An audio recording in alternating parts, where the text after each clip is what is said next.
Bonjour et bienvenue sur Stadiol.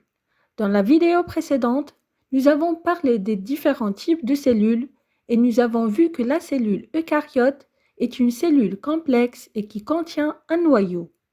Ces cellules correspondent aux organismes pluricellulaires, les animaux, les plantes et les champignons, et également à certains organismes unicellulaires, les protistes.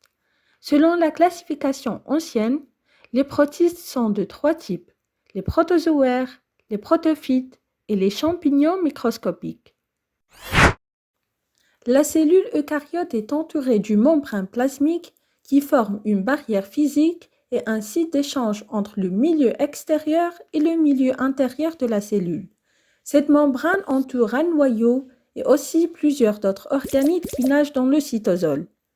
La cellule eucaryote possède des organites clos, un système endomembranaire et un cytosquelette. Avant de parler donc de ces structures, nous allons d'abord voir les deux composants essentiels de la cellule, la membrane plasmique et le cytoplasme.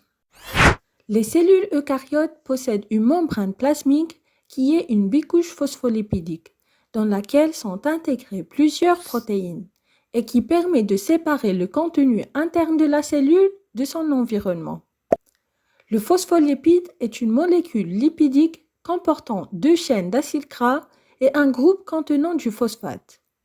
La membrane plasmique contrôle le passage des molécules organiques, des ions, d'eau et d'oxygène entrant et sortant de la cellule.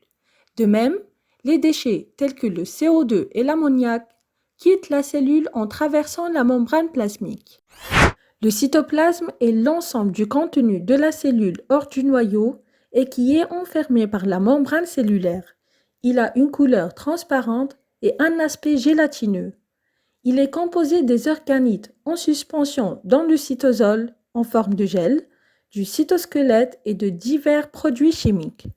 Même si le cytoplasme est composé de 70% à 80% d'eau, il a une texture semi-solide qui provient des protéines qu'il contient. Pourtant, ces protéines ne sont pas les seules molécules organiques présentes dans le cytoplasme.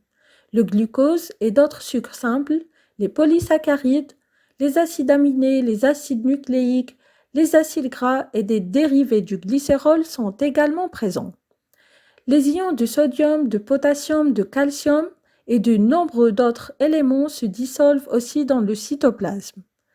Un grand nombre de réactions métaboliques telles que la synthèse des protéines ont lieu dans le cytoplasme. Les cellules eucaryotes possèdent un noyau entouré d'une membrane et de nombreux organites limités par une membrane, tels que le réticulum endoplasmique, l'appareil de Golgi, les chloroplastes, les mitochondries et d'autres. Le mot organite désigne un petit organe, et ces organites ont des fonctions cellulaires spécialisées, tout comme les organes du corps ayant des fonctions spécialisées. Et puisque le noyau de la cellule eucaryote est entouré par une membrane, on parle alors de vrai noyau. Généralement, le noyau est l'organite le plus important dans une cellule. Le noyau contient le matériel génétique de la cellule, c'est l'ADN de l'individu, et aussi il dirige la synthèse des ribosomes et des protéines. Voyons plus en détail. La limite du noyau est appelée l'enveloppe nucléaire. Elle est constituée de deux bicouches phospholipidiques, une membrane externe et une membrane interne. L'enveloppe nucléaire est en continuité avec le réticulum endoplasmique. Elle est perforée par des pores qui contrôlent le passage des différentes substances comme des ions, des molécules et d'ARN entre le nucléoplasme et le cytoplasme. Le nucléoplasme, c'est le fluide semi-solide à l'intérieur du noyau où l'on trouve la chromatine. La chromatine, c'est la forme habituelle de l'ADN avec des protéines stockées dans le noyau. Mais lors de la division cellulaire, la chromatine se condense en chromosomes qui ont une structure linéaire chez les eucaryotes. Donc, la chromatine et le chromosome sont deux types de structures de l'ADN apparaissant à différents stades de la cellule. La chromatine est plus dense dans une région appelée le nucléole et c'est là où se produit la synthèse des ribosomes. Les ribosomes sont les structures cellulaires qui permettent la synthèse des protéines. Les ribosomes, qui sont de grands complexes de protéines et d'ARN, sont constitués de deux sous-unités, une grande et une petite. Les ribosomes reçoivent leurs commandes pour la synthèse des protéines par le noyau, et celui-ci transcrit l'ADN en ARN messager. Ensuite, l'ARNM est envoyé aux ribosomes, qui traduisent le code fourni par la séquence de base azotée de l'ARNM dans un ordre bien précis d'acides aminés pour produire une protéine. De fait, les protéines sont constituées d'acides aminés. La synthèse des protéines étant une fonction essentielle de toutes les cellules, y compris les enzymes, les hormones, les anticorps, etc., on trouve des ribosomes dans presque toutes les cellules. Ils sont particulièrement abondants dans les cellules qui synthétisent de grandes quantités de protéines, comme par exemple le pancréas qui est chargé de la création de plusieurs enzymes digestives. Les cellules qui produisent ces enzymes possèdent un grand nombre de ribosomes. On voit donc un exemple où la structure ou bien la forme de la cellule suit sa fonction. Les scientifiques appellent souvent les mitochondries les centres d'énergie de la cellule car elles sont responsables de la fabrication de l'adénosine triphosphate, l'ATP, qui est la principale molécule d'énergie utilisée par la cellule.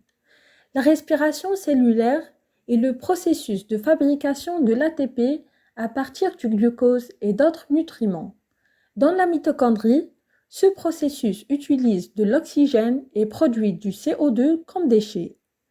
Les mitochondries sont des organites de forme ovale à double membrane. Chaque membrane est une bicouche phospholipidique recouverte par des protéines. La couche interne présente des plis appelés crêtes. L'espace entre les membranes est appelé l'espace intermembranaire et la zone qui se trouve à l'intérieur de la membrane interne est appelée matrice mitochondriale. Elle contient de l'ADN mitochondrial et des ribosomes. Les peroxysomes sont de petits organites ronds enveloppés par une membrane simple. Ils réalisent des réactions d'oxydation qui dégradent les acides gras et les acides aminés. Ils permettent également de détoxifier un grand nombre de poisons qui peuvent pénétrer dans l'organisme. Par exemple, les peroxysomes des cellules du foie détoxifient l'alcool. La plupart de ces réactions d'oxydation libèrent du peroxyde d'hydrogène, qui pourrait endommager les cellules. Cependant, lorsque ces réactions sont limitées au peroxysome, des enzymes dégradent de façon sécurisée le H2O2 en oxygène et en eau. Nous allons continuer à apprendre des autres composants de la cellule eucaryote et à faire une comparaison entre la cellule animale et la cellule végétale dans la vidéo prochaine. Merci et à très bientôt.